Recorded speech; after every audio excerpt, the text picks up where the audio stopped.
Hello, வணக்கம்.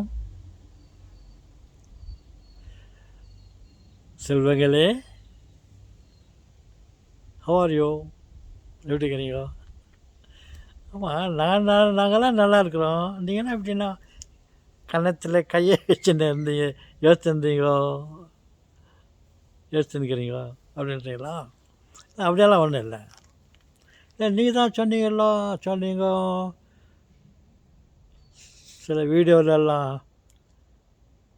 கவலைப்படாது, கண்ணீர் சிந்தாதே, கவலைப்படாதே, கண்ணீர் சிந்தாதே சொன்னீங்க. அப்புறம் நமக்கு ஒரு பெரிய இழப்பு ஏற்பட்டாலும், கப்பலே கவிழ்ந்து போனாலும் கன்னத்தில் கை வைக்காதே, சோகம் பொல்லாதது அதெல்லாம் சொல்லிக்கிறீங்களே தாத்தா, என்ன கையை வச்சுன்னுக்கிறீங்களா? இல்லை இல்லை இல்லை, அதெல்லாம் இல்லை. என்னுடைய பள்ளி வாழ்க்கையின் ஏற்பட்ட அனுபவித்த சில ஆசிரியர் கிடைத்த ஆசிரியர் சில மனிதர்களை நான் சந்தித்தேன். சிறு வயதிலே பல பெரிய மனிதர்களை எல்லாம் சந்திக்க எனக்கு ஒரு வாய்ப்பு கிடைத்தது. அதை பற்றி நினச்சின்னு இருக்கிறேன். எப்போதும் நம்ம பழசம் மறக்கக்கூடாது அப்படின்னு சொல்லுவாங்க இல்லையா? நான் ஒன்றும் நினைக்கல கூட, தானாக ஏதோ ஞாபகம் வந்துச்சு. என்ன ஞாபகம் வந்துச்சு உங்களுக்கு அப்படின்னா, ஒரு முறை நமது நாட்டு தலைவர், முப்படை தலைவர், the governor general of our country, இந்தியாவுடைய முப்படை தலைவர், அவர் பேர் தெரியுமா? ஜெனரல் கரியப்பா. அவர் பெயர் ஜெனரல் கரியப்பா. அப்படி என்று நமது நாட்டு இராணுவ தளபதி இருந்தார். அவர் ஒரு சந்தர்ப்பத்தில் என்னை என் தலைமையில் கை வச்சார், முகத்து மேலே தட்டி கொடுத்தாரு. என்னை பார்த்துன்னு சரின்ட்டு அப்படி இடம் இது பண்ணிட்டு போயிட்டார். அது ஞாபகம் வந்துச்சு. ஜெனரல் கரியப்பா, முப்படை தலைவர், நமது நாட்டு முப்படை தலைவர், அவர் உன் தலைமையில் கையை வச்சுட்டு ஆச்சரிய பண்ணிவிட்டு முகத்தை தட்டி கொடுத்துட்டு போனாரா? என்னங்க அது? எப்படி சொல்லுங்கள் பார்க்கலாம் கேட்குறீங்களா? நான் பள்ளியில் படித்து கொண்டு இருக்கும் பொழுது, சுருக்கமாக சொல்லிவிடுகிறேன், போர்டிங்கில் இருந்தேன். அப்போது அங்கே ஒரு ட்ராமா ஸ்டேஜ், ஒரு அரங்கம் புதிதாக கட்டி முடித்தார்கள். அந்த சமயத்தில் ஜெனரல் கரியப்பாவை வர வச்சாங்க. அவர் ஏதோ வேலையாகனா போயிருப்பார். ஏதோ ஒரு சந்தர்ப்பம் கிடைச்சிது. எங்கள் ரெக்டர், எங்கள் போர்டிங் நிர்வாகி அவர்களுக்கு இந்த வாய்ப்பு, அவர்கள் இவரை வரவழைத்தார்கள். வந்து அந்த நாடக அரங்கை திறப்பதற்காக, ஓப்பனிங் செரமனிக்காக வர வச்சாங்க. வர வைக்கும்போது நாங்கள்லாம் எங்களெல்லாம் வர வச்சாங்க. வெளியிலேருந்து பெரிய பெரிய முக்கியமான அந்த ஊரில் இருக்கிறவங்களெல்லாம் வர வச்சாங்க. அந்த ஹால் முழுதும் எல்லாம் நாங்கள்லாம் ரொம்ப உட்காந்துட்டு இருந்தோம். அப்போது இவரை வர வைக்கும் போது மேலே தாளத்தோடு பேண்டு அது இதெல்லாம் வாசித்துன்னு அவர் உள்ளே நுழைஞ்சி வந்தார். நாங்கள்லாம் ஜனங்கள்லாம் உக்காந்துட்டு இருந்தாங்க சேரில். நாங்கள்லாம் சின்ன பசங்க. எங்களெல்லாம் இந்த ஓரத்தில் முதல்ல எங்களுக்கு இடம் கொடுத்துருந்தாங்க சின்ன பசங்களுக்கெல்லாம். நான் அந்த அந்த கார்னரில் அவர் அப்படி வர்ற அப்படி ஓ அப்படி வந்து ஸ்டேஜுக்கு ஏறுற இடத்துல இந்த கார்னரில் இந்த பக்கம் அந்த பக்கம்லாம் பசங்க எல்லாம் இருந்தாங்க. ஆனால் இந்த கார்னரில் மூலையில் நான் நின்றுட்டு இருந்தேன். அவர் வந்த உடனே நாங்கள் எல்லோரும் நின்றுக்கின்னு அவரை இன்வைட் பண்ணிட்டு நின்றுட்டோம். அப்போது அவர் அப்படியே வந்துட்டு அப்படியே டேர்ன் பண்ணி போயிட்டு ஸ்டேஜ் மேலே ஏறினோம். அவர் அப்படி வந்துட்டு அப்படி டேர்ன் பண்ணும்போது இந்த கார்னரில் நான் நின்றுன்னு அவரை அப்படி பார்த்து நின்றேன். ஓ, ஜென்ரல் கரியப்பான்னு சொன்னாங்களே, இவர் தானா? யாரோ ஒரு பெரிய கரியப்பானாக்கா யாரோ ஒரு ஆஃப்ரிக்கன் மாதிரி யாரோ பெரியவராக இருப்பார். அவரை ஆசை பார்த்து தான் ஏமாந்துட்டேன். இவரை பார்த்தாக்கா வெள்ளைன்னு பயங்கரமான முரட்டு உருவம், அழகாக இருந்தார், ரொம்ப உயரமாக இருந்தார். அவர் இப்படி வரும்போது இந்த மூலையில் கார்னரில் டர்ன் பண்ணுற இடத்துல நான் நின்றுருந்தேன் இல்லையா, என்னை என் தலைமையில் கை வச்சு அவரை மூஞ்சி தட்டி கொடுத்துட்டு அப்படியே போய் ஸ்டேஜில் உக்காந்தார். எனக்கு அந்த ஒரு வாய்ப்பு கிடைச்சிது. அப்பேற்பட்ட பெரிய மனுஷன் என்னை என் உடம்பு மேலே அவர் ஒரு கையை வச்சு ஆசீர்வாதம் கொடுத்துட்டு போனார். அதை நினச்சிக்கின்னு அப்படின்ட்டு யோசிச்சுட்டு இருந்தேன். அவ்வளோதான். இன்னொரு முறை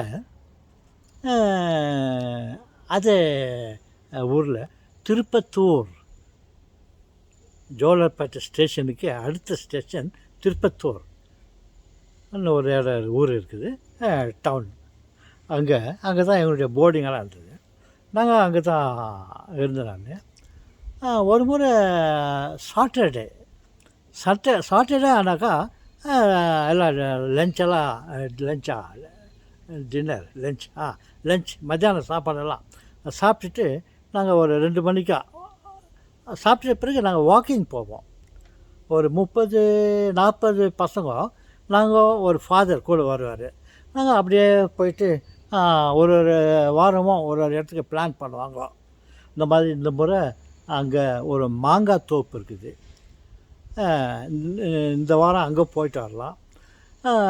அந்த வாரம் ஜவாதி மலை அப்படின்னு இருக்குது, அங்கே போயிட்டு வரலாம். இன்னொரு முறை வேறு எப்படின்னா அந்த ஏலகிரி மலைன்னு ஒன்று இருக்குது, அங்கே போகலான்னு சொல்லிட்டு ஒரு பெரிய பிளான் பண்ணிவிட்டு நாங்கள் வாக்கிங் போயிட்டு வருது. நான் அன்றைக்கி வரும்போது ஒரு எல்லாம் வாக்கிங்கெல்லாம் முடிச்சுட்டு வரும்போது ஒரு 5 மணி இருக்கும், 5-5:30 மணி இருக்கும். அப்போ எல்லாம் நாங்கள்லாம் ஜோரம் வந்ததும் அங்கே அந்த திருப்பத்தூரில் ஒரு காங்கிரஸ் ஆஃபீஸ் ஒன்று இருந்துச்சு. அங்கே அடிக்கடி ஏதோ மீட்டிங்கெல்லாம் ஆகும். நாங்கள் வரும்போது ஏதோ ஒரு மீட்டிங் ஆனது, எல்லாம் வருகிறோர் வந்து கொண்டே இருக்கிறோர், வந்து விட்டார், இப்படி அப்படின்னாலும் பேசிட்டு போகிறோம். எல்லோரும் பார்த்துட்டு போகும்போது நாங்கள் வரும்போது அவ்வளோ கூட்டம் இருந்துச்சு. நாங்கள் அது மதியத்தில் தான் போயிட்டு நாங்கள் போர்டிங் போனோம். அப்புறம் எல்லோரும் கொடுன்னு எல்லாம் ஜனம் ஆட்டு மந்த மாதிரி, செம்மறி ஆடு மாதிரி எல்லோரும் அந்த ஃபாதர் கூட, இட்டாலியன் ஃபாதர், அவர் கூட எல்லோரும் ஓட்டிருந்தாங்க. நான் இங்கே என்ன அது நான் எல்லாம் நின்றுருக்காங்கல்ல என்னான்னு பார்த்தாக்கா, இதோ வருகா வந்து கொண்டே இருக்கிறார், இல்லை வழி விடுன்னு சொல்லிட்டு எல்லாம் தள்ளின்னு என்னை அங்கே இருந்த வாலண்டியர் என்னை தள்ளிட்டு என்னை அங்கேயே நிற்க வச்சிட்டான். அப்போ இடம் அடம் ஆகுதுன்னு சொல்லிவிட்டு இவங்கெல்லாம் போயிட்டாங்க, அவ்வளோ தூரம் போயிட்டாங்க. நான் ஏற்றி பார்த்துருந்தேன். அப்புறம் என்னை ஒரு ஆள், பெரிய மனுஷன் யாரா, என்னை என் மேலே கையை வச்சுன்னு என்னை தட்டி கொடுத்துட்டு அப்படியே போயிட்டார். பார்த்தாக்கா காமராஜர் வந்துக்கிறாரு. அவர் தான் வர்றதுக்காக இது பண்ணியிருந்தாங்க. வந்துட்டார் சொல்லிவிட்டு இன்னொன்று எல்லோரும் இங்கே இருக்கிறவங்கெல்லாம் இடப்பட்டு ஏன்னா அவர் அந்த வாலண்டியராக அதை கைப்பிடிச்சி நிற்க வச்சுட்டு இடம் விடுறான்னு சொல்லிட்டு நிற்க வச்சுட்டு போகிறாரு. அப்போ காமராஜர் என் மேலே அவர் அப்படியே போகிறாரு, என் பக்கத்தில் இருந்தேன். என்னை பார்த்து தட்டி கொடுத்துட்டு அவர் பாட்டுக்கு கொண்டு போய்டாரு. அப்புறம் பார்த்தாக்கா அப்பேற்பட்ட உயரம் கட்டம் கரியன்னு. அன்றைக்கி இன்னொன்று வந்து ஜென்ரல் கரியப்பாவை பார்த்தேன். அவர் கருப்பாக இருப்பாருன்னு பார்த்தா சிகப்பாக இருந்தார். இவர் காமராஜரை நான் அதுக்கு முன்னே பார்த்ததில்ல. அப்புறம் இவரை பார்த்தாக்கா கட்ட கரியன்னு அவ்வளோ உயரமாக ஒரு வெள்ளை காங்கிரஸ் ஆடை ஒரு ஜுபா போட்டுக்கின்னு என் மேலே கை வச்சுக்கின்னு நல்லா என்ன சும்மா அப்படி கை வச்சுன்னு இல்லை, உடம்பு ஆசை தீரா என்ன நான் கெட்டி பிடிக்காங்கல்ல அந்த மாதிரி ஒரு முரட்டுத்தனமாக என் மேலே கை வச்சு என்னை தள்ளின்னு அப்படியே போனார். அந்த ஒரு சந்தர்ப்பம் எனக்கு கிடச்சிது. ஒரு முறை நான் ஊட்டிக்கு போயிருந்தேன். ஊட்டிக்கு போயிட்டு அங்கே HPF Hindustan photo film company இருந்துச்சு. அங்கே என்னுடைய தங்கை அங்கே இருந்தாங்க. அவர் தங்கச்சி புருஷன் அந்த ஹெச்பிஎஃப்பில் ஒர்க் பண்ணியிருந்தார். நாங்கள் அவர் வீட்டுக்கு என்னை வர வச்சுருந்தாங்க. சின்னதில் நாங்கள் போயிருந்தோம்.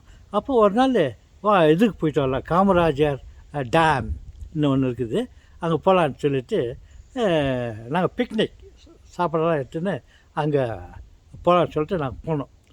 போயிட்டு போகும்போது நீலகிரி, உதகமலை, ஊட்டி நாங்கள் போகும்போது அப்பேற்பட்ட வெயில். ஊட்டியில் எவ்வளோ குளிராக இருக்கும் அப்படி இப்படி எல்லாம் சொல்லுவாங்க. நாங்கள் போகிற சமயத்தில் இந்த மாதிரி தான் பயங்கர வெயில் இருந்துச்சு. அப்புறம் போயிட்டு அப்புறம் அந்த டேம் கிட்ட போயிட்டோம். டேம் கிட்ட போயிட்டோன்னா அந்த என்ட்ரன்ஸில் உள்ளே போயிட்டு கீழே இறங்கி அந்த வேக்காடு அந்த இதில் தண்ணி தான் குடிக்கலான்னு ஆசை இருந்துச்சு.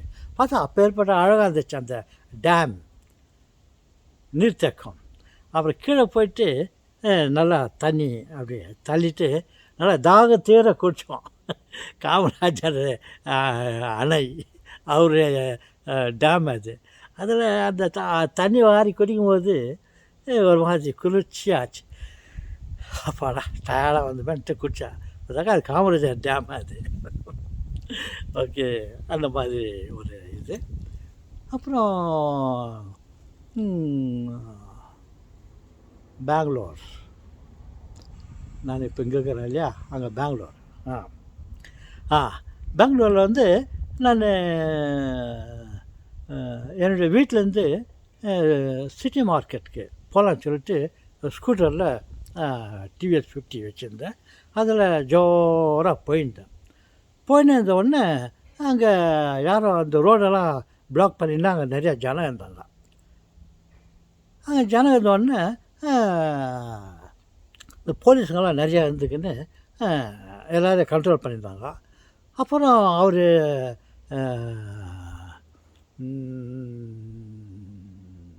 அப்துல்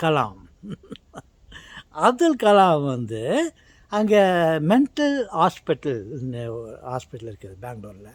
அது பக்கத்தில் ஒரு ஒரு பெரிய ஹால், கவர்மெண்ட் அது ஒரு பெரிய ஹால் இருக்குது. என்ன ஹால் அது, பெரிய பெரிய மீட்டிங்கெல்லாம் நடக்கும், பெரிய பெரிய மீட்டிங்கெல்லாம் நடக்கும். அதில் ஏதோ ஒரு மீட்டிங்கு அட்டன் பண்ணுறதுக்கு இவர் வந்திருந்தார். இவர் வரும்போது நான் ஸ்கூட்டரில் போயின்னுக்கிறேன். எல்லோரும் ஸ்டாப் பண்ணுறாங்க. நான் கிட்ட வந்தோடனே போலீஸ்காரன் என்னை ஹேண்டில் சைக்கிள் ஸ்கூட்டர் ஹேண்டில் பிடிச்சிட்டு ஏய் இல்லை நிறுத்த எள்ளி ಹೋಗ್ತಾದ್ಯಾ சொன்னேன். அவன் என்ன அப்படி அட்டம் பண்ணி என்னை நிற்க வச்சுட்டு ஹேண்டில் பிடிச்சின்னு இருந்தான். பிடிச்சிக்கலாம் நின்றுட்டேன். அப்போது நின்றுட்டு இருக்கும்போது என்னாண்ட நின்ற கொஞ்ச நேரத்தில் அந்த பக்கம் வந்து நிறைய காருங்க வந்துச்சு. காருங்க வரும்போது முதல் காரில் இவர் வந்தார், அப்துல் கலாம் வந்து அந்த ரோட்டில் அப்படி வந்து அது உள்ள அந்த கவுன்சில் என்ன ஹால் அது உள்ளே போகிறதுக்கு அப்படி வந்து நான் அந்த கார்னரில் அவர் என்னை தாண்டி இந்த கார்னரில் வந்து அவர் அந்த கேட் உள்ள போனோம். அந்த கார்னரில் நேராக என் மூஞ்சை பார்த்துக்கின்னு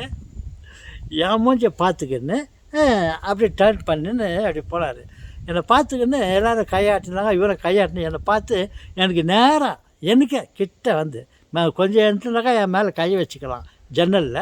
அந்த அளவுக்கு அவ்வளோ நெருக்கமாக வந்துட்டு என்னை பார்த்து நல்லா நேருக்கு நேராக என்னை பார்த்து அழகாக என்னை சிரிச்சிட்டு அப்படியே கையாட்டிங்கன்னு எனக்கு மட்டும் இல்லை எல்லாருக்கும் பண்ணாங்க.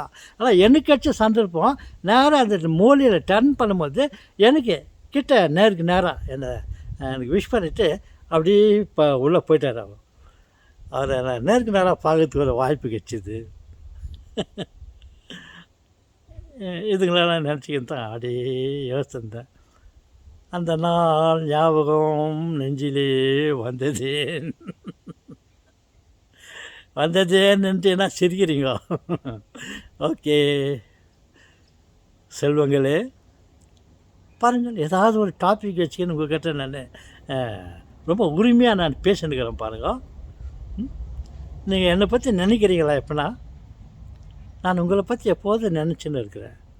ஓகே, நெஞ்சு இருக்கும் வரை நினைவு இருக்கும் என்று என்னுடைய அத்தை அவர்கள் சொல்லுவாங்க. நெஞ்சு இருக்கிற வரையிலையும் நினைவு இருக்கும்ப்பா, மரம் இருக்கிற வரையிலையும் நிழல் இருக்கும், இப்படியெல்லாம் சொல்லுவாங்க. அந்த மாதிரி உறவு நம்மள ஒரு தாய் மக்கள் நாம் என்போம். அப்போது அவருடைய ரத்த பாசமாக என்ன தெரியல, எப்போதும் நான் உங்களை நினச்சின்னு இருப்பேன். நான் நினைக்கிறேன் நீங்களும் எப்போனா இந்த தொப்பி போட்டு வந்து என்ன அழகாக பேசுவார், ஓலைப்பல்ல வச்சுக்கின்னு நல்லா நினைப்பீங்களான்னு நான் நினைப்பது உண்டு. ஓகே, மனிதன் நினைப்பதுண்டு ஒருத்தரை நினைப்போம் என்று. வணக்கம்.